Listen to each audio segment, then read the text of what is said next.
Film dokumenter SMA Negeri 1 Ciampea 10/9 pada 13 Januari 2024 dilaksanakannya survei batu tulis Ciaruten.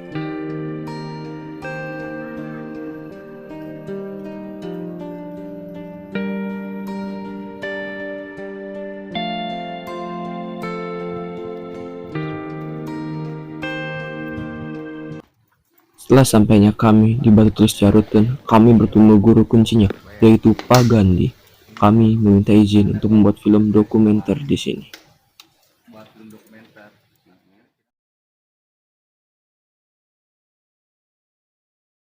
Assalamualaikum warahmatullahi wabarakatuh. Pada Kamis 18 Januari 2024 ini, kami akan melaksanakan untuk proyek P5 yaitu film dokumenter. Dan kami akan berangkat ke Prasasti Ciaruten. Semangat, salam Sabesa. Oke.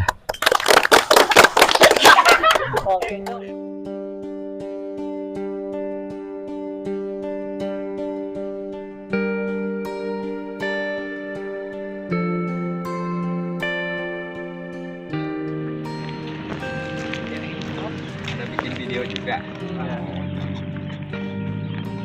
Manik.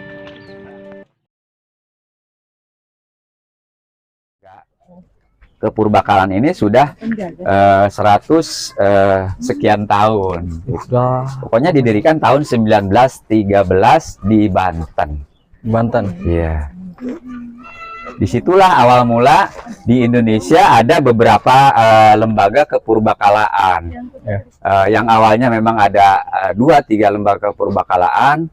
Tahun 1990 di Indonesia baru ada 9 kantor lembaga kepurbakalaan. Nah sekarang karena era pemerintahan makin berkembang, makin maju, yang akhirnya di Indonesia didirikan lembaga-lembaga untuk melindungi situs-situs cagar budaya yang ada di Indonesia. Nah sekarang di tiap provinsi itu sudah ada, namanya BPK, Balai Pelestarian Kebudayaan. Nah kita di Jawa Barat ini lembaganya namanya Balai Pelestarian Kebudayaan BPK. Terkait pertanyaan yang pertama nih ya, bagaimana batu tulis ini bisa ada? Ya karena kenapa batu tulis ini bisa ada? Karena memang adanya suatu kehidupan, adanya berbudaya, adanya gotong royong. Jadi batu tulis itu bukan hanya menandakan atau peresmian sebuah wilayah, melainkan sebagai tanda kekuasaan di masa kerajaan yang didirikan di zaman itu. Pertanyaan kedua ya, dari kerajaan mana Batu tulis ini berapa? Nah, batu tulis ini bukan hanya batu tulis yang tadi Bapak sebutkan 7 buah prasasti dengan temuan-temuan yang lainnya itu dibangun atau dibuat pada masa kerajaan Tarumanegara. Karena berdasarkan tinggalan arkeologis yang ditemukan, aksara pertama berkembang atau dibuat yaitu di zaman Tarumanegara. Itulah 7 prasasti yang menyebutkan tentang tujuan mengenai tentang pemerintahan kerajaan Tarumanegara. Jadi setiap prasasti beda bunyinya. Beda, cuma aksara yang sama. Seperti tadi prasasti Kebon Kopi. Di situ ada satu baris aksara yang berbunyi Jaya Pisalasa, Hastina Airapata, Tibatidam Padan Payam. Nah, jadi ini jejak kaki gajah yang seperti Airawata, yaitu gajah penguasa di negeri Taruma yang agung, dalam, dan bijaksana. Airawata itu adalah tunggangan sang raja Purnawarman.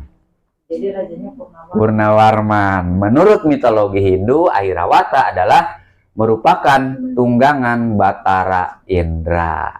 Kalau ini bunyi sebagai dewa perang. Nah ini tadi Bapak sudah sebutkan ya awalnya Wi, sekarang memang dibaca Vi karena pengaruh dari India. Nah ini awalnya Wikranta, sekarang ini berbunyi Vikranta Sapanipate Srimata Purnawarmana Tarumanagaren Rasa Pisnoriva Padan Payam. Bapak sudah transkripkan, sudah terjemahkan di situ. Nah ini jejak 2 kaki seperti kaki Dewa Wisnu, ialah kaki yang mulia, Sang Purnawarman, yaitu raja di negeri Taruma yang gagah berani di dunia. Di sini disebutkan bukan satu wilayah dunia. Karena tadi sudah dijelaskan 48 kerajaan dunia Purnawarman itu. Situs ini berarti udah berapa lama sejak ditemukan? Nah, sejak ditemukan sudah 43 tahun. Jadi 3 tahun. Prasasti ini ditemukan di tepi Sungai Ciaruten pada tahun 1863. Awal sama masyarakat, kemudian dilaporkan. Nah, itu ditemukannya kalau usianya 1800 tahun. 1800 tahun. Ya, itu ditemukan di bawahnya. Sejak ditemukan ini Ya, 43 dari tahun 1863 sampai sekarang berapa usianya? berapa tuh? Usia kalau semenjak ditemukan. Yang jelas ini dibuat abad ke-4. Buat apa tuh? Masih manual, yaitu alat takal dikerek. Jadi satu hari perjalanan prasasti ini paling bisa berjalan 1 meter. Ini pertanyaannya, kenapa disebut prasasti? Prasasti ini adalah sebuah dokumen yang menceritakan tentang kehidupan atau pemimpin atau raja yang terjadi di masa lalu. Inilah buktinya, referensinya prasasti. Ini jejak kakinya, jejak kaki asli. Oh, jejak kaki asli. Kok bisa Pak sampai nempel? Iya Pak, kok bisa sih? Nah, itulah ilmu sejarah. Kadang-kadang kalau kita pakai ilmu fisika tidak masuk mengenai tentang jejak kaki ini. Kalau kita memakai ilmu fisika. Jadi selain kita mengetahui sejarah dari cerita yang turun-temurun, kemudian kita lakukan kajian ilmiah, kita harus percaya yang namanya keyakinan. Keimanan terjadilah.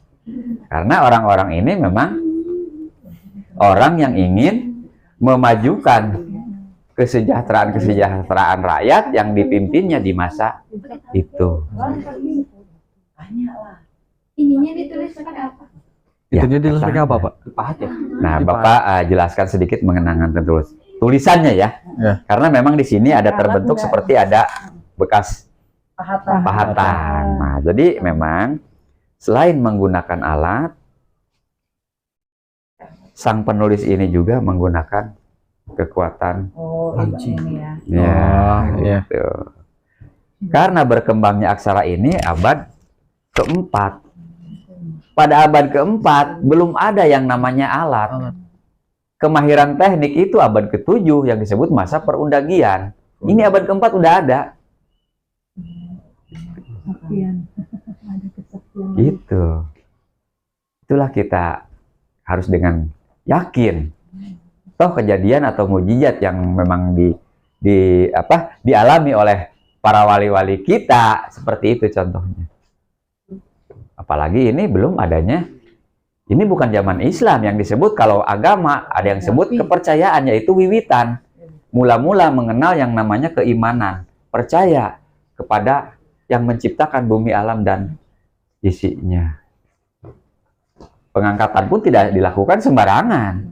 Jadi ada acara-acara, ya, ada acara keagamaannya dulu, ritual lah disebutnya istilah. Karena memang sebelum dilakukan ritual, proses penarikan ini banyak kendalanya, bahkan tidak bergeser sama sekali. Saya menyaksikan Bapak waktu pengangkatan ini sudah SD kelas 5. Bapak tahun 1981 itu. Bapak melihat sendiri nggak pengangkatan? Nah, melihat, cuma tidak ikut bekerja. Yang menangani dengan pemerintahan pusat orang tua saya yang dipercayakan di wilayah sini. Nah, kalau Bapak mulai masuk tahun 1987. Masuk ke lembaga budaya pariwisata. Kemudian beralih sekarang ke Kemendikbud lagi. Pariwisata berjalan di pariwisata. Temukan situs yang lain selain Prasasti Ciaruten. Pada tahun 1958 orang Amerika melakukan ekspedisi perjalanan dan membuat tenda-tenda di sini untuk melakukan penelitian, yaitu zamannya Profesor Dr. Edward dari Belanda, dari Amerika, banyak yang berdatangan melakukan penelitian. Nah, pada saat penelitian tersebut di sini banyak ditemukan batu-batu besar, batu struktur. Nah, itulah mengenai tentang situs Muara Jaya. Jadi memang sebelum ada prasasti ada kehidupan sebelumnya. Nah, setelah itu para arkeolog kita melanjutkan penelitian. Nah, di situ dilakukan ekskavasi. Paham ekskavasi? Ekskavasi itu dilakukan dengan cara penggalian yang didasari dengan temuan-temuan permukaan. Nah, tahun 1970 sampai 1971 dilakukan ekskavasi yang mengacu dengan titik nol, yaitu prasasti Tapak Gajah atau kebun kopi. Dilakukan ekskavasi di dekat masjid, ditemukanlah di sana situs megalitik Batu Dakon. Masyarakat sekitar memang dengan banyaknya temuan, masyarakat memang sangat menghargai. Tapi Pak, itu yang di bawah telapak kaki itu apa artinya? Ini. Ya, itu. Nah, ini lambang. Lambang. Ada yang menyebutkan lambang kehidupan siang dan malam, ya. Ada yang menyebutkan lambang kesuburan.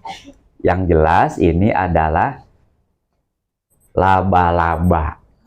Jadi ini laba-laba adalah lambang jaringan kekuasaan Kerajaan Tarumanegara. Mempunyai jaringan yang sangat luas di dunia, hubungan yang sangat luas. Itu laba-laba, ini lambang laba-laba. Yang tidak mengkaji mungkin ya ini seperti bunga teratai atau hanya diibaratkan sebagai lambang siang dan malam, karena kehidupan manusia di muka bumi itu berpasangan, tidak jauh dari dua, siang malam. Makanya tidak kekal, siang tidak kekal, malam tidak kekal. Yang kekal mana? Siang dan malam, itu kodrat namanya. Bapak, Ya. mau nanya nih, ada yang lagi katanya. Berarti penemuan pertamanya itu ada di sungai. Ini lokasi awalnya, lukisannya. Di bawah sih. Bapak akhiri mengenai tentang obrolan kita ya, penyampaian Bapak mengenai tentang kawasan situs Ciaruten. Semoga bisa menambah wawasan pengetahuan untuk adik-adik generasi penerusnya. Dan pesan Bapak ya, semoga situs-situs yang ada di negara kita tetap lestari dan terjaga. Nah, yaitu dengan kata bisa berbudaya, integritas, sinergi, adaptif.